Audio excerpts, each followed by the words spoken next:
அனைவருக்கும் அன்பான வணக்கம். குறள் காவியம் என்ற பகுதியில் பேசுவதற்கு மேற்கொள்ளுகின்றேன். அறத்துப்பால் அதிகாரம் 1. கடவுள் வாழ்த்து. தனக்கு ஓமை இல்லாதான் தாழ் சேர்ந்தார்க்கு அல்லால் மனக்கவலை மாற்றல் அரிது. தனக்கு ஈடும் இணையும் அற்ற கடவுளை வழிபடுபவர்களை தவிர மற்றவர்களுக்கு மனதில் உள்ள கவலைகளை மாற்றுவது எளிதல்ல.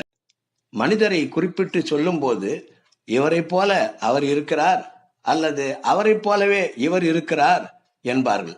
தோற்றத்தில், குரல், நடை, உடை, பாவனைகளில் ஒருவர் போல மற்றொருவருக்கு பொருத்தங்கள் அமைந்து விடுவதுண்டு.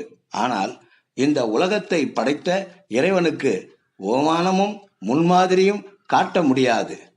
மிகப்பெரிய ஆற்றல் நிறைந்த அந்த கடவுளை நினைத்து அவர் பாதங்களில் பணிபவர்களுக்கு மனத்தை அழுத்தி வருத்தி கொண்டிருக்கும் பாரமான துன்பங்கள் லேசாகி அமைதியும் ஒரு தெளிவும் கிடைக்கும். பிறருக்கு அந்த மகிழ்ச்சி எளிதாக கிடைக்காது.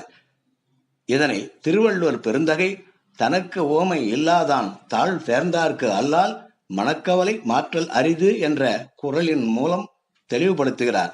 குறள் காவியம் தொடரும். நன்றி, வணக்கம்.